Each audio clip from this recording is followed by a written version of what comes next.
Hey guys, I'm just wrapping up this hatsan bull boss that I've been working on. It's featured in my last video, and I just wanted to show a few more issues. I think this gun and this customer are just cursed and unlucky. So let's get into this. So specifically, let's zoom out a little bit here. Let's look at this Burris scope. So this wasn't on it last time. We had a night vision scope on this, but he switched it out for this LPVO. I think it's a 126. He said it was like a $400 scope. Bought it from the same place at the same time as he bought this brand new defective Hatsan Bull Boss. And so I was putting this gun together, and this has been a huge pain in the ass. Let's get that out of the frame. Pretend we didn't see that. Has been a huge pain in the ass, and I feel really bad for this customer because he just wants to shoot his brand new gun that's been giving us so many issues. So I was going to zero the scope for free, and I was like, he's a nice guy. He's giving me some free sandwiches because he runs a sandwich shop. And I go to zero it. This windage knob will not adjust, and you can see it's been like yanked out of the body of the scope a little bit, and it will not adjust. There's no lock on it, nothing. If I come up to the elevation turret, this one works just fine. A little on the mushy side for a $400 scope, but yeah, that's silly, guys. That's silly. So he's gonna warranty that I'm not dealing with a bad scope from the factory. Let's put this aside. Let's talk about some parts that we put into this gun. First of all, Hajimoto. This was like my favorite part of this project. I didn't think I was going to care much about it, but this is basically an aftermarket baffle system. So you can see it came with the spring and then all these different spacers that's sitting inside the QE sound system, which, let's be real, guys, digging through my trash looking for the parts. Basically, the OEM, the QE sound system is literally just this. And this one also has a piece of felt, but it's literally just two plastic spacers that someone would call those baffles. I'm not calling them baffles. And then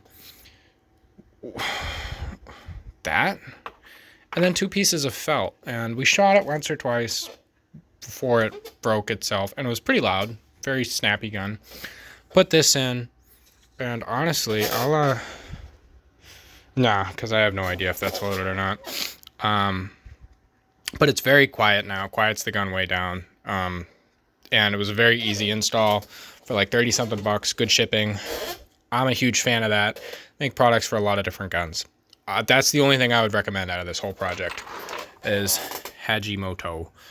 Then we also wanted to install a Huma air regulator. I literally can't even find it now. My workbench is such a disaster for some reason. I'll be right back. Okay, I found it. So this is the Huma Air aftermarket regulator that costs $100. This is your typical chintzy, they call it aluminum, but that's an insult to aluminum. And it's literally just a sleeve with a little shelf. And then they have an O-ring here that is pretty thin, pretty not heavy duty, and doesn't really fit very well on that shelf at all. Then you have this thing, which when I bought it and it came in, which it took 2 weeks to ship, a week and a half or 2 weeks to ship, which is kind of ridiculous. I get it's international, but still. And basically right here, there was some scope tape. Basically how like you see a lot of hunters have on their air rifles, like 90, 100, 110 yards for different zeros. So I was like, okay, that's kind of weird. No instructions with it, by the way. There were no instructions provided, and they gave me this, which sent me to a link to the website that I had to navigate to find the link to the instructions for a different gun, not even the Hatsan Bull Boss, just Hatsan guns in general. The link didn't work. It took me like 20 minutes to get the link to work. And no, it was not me. I do this kind of thing all the time. It was the website literally just not downloading the documents. So finally I got that to work. The instructions are horrible.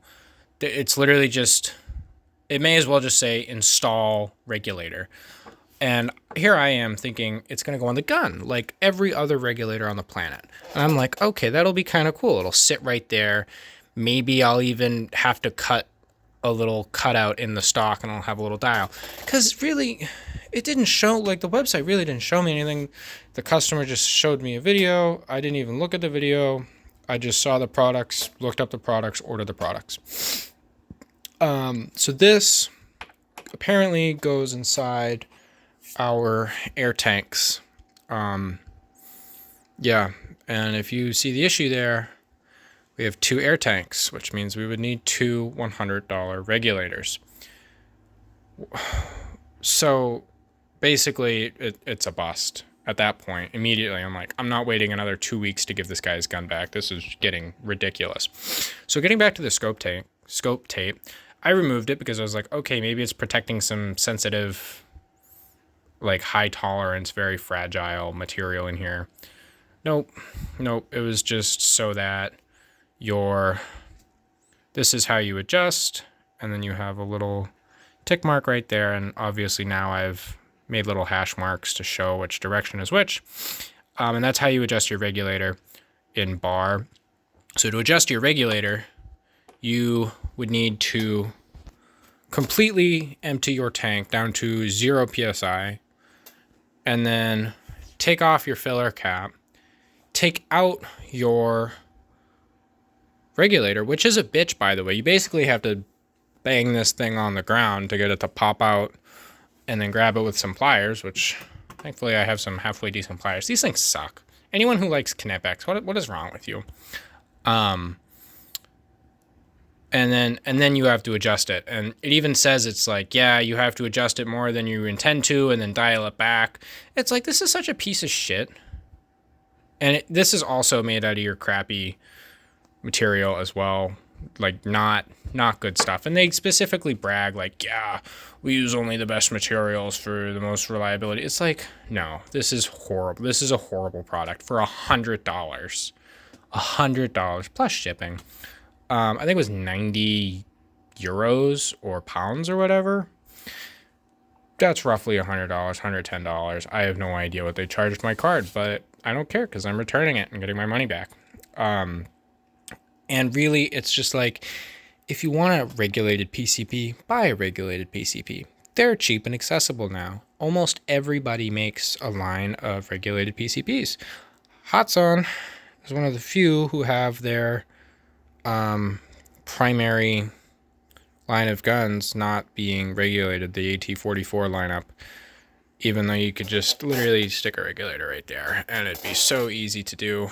I don't know why they didn't do it like that. I'm very, very disappointed with Huma Air. Even their pen is a piece of shit. They sent me this pen. It's like your $2 pen. Like, when you give someone a pen gift, it should be a nice pen, guys. Come on. Obviously, I'm getting kind of petty with this. I've just been really frustrated with this project, having $1,000 worth of kit be broken from the factory / dealer, and having to deal with it myself, and then having really horribly long delivery times, and just really bad parts quality on almost everything except for the Hajimoto stuff. I'm just really, really done with this gun, and I have very little else to say about it. I would not recommend Hatsan. I would not recommend Huma. Now I would not recommend Burris, but I would recommend Hajimoto products. That's all I have to say for this one. This was pretty long-winded way to just call out some people in the industry that I'm really upset at and my customers really upset at. So have a good one.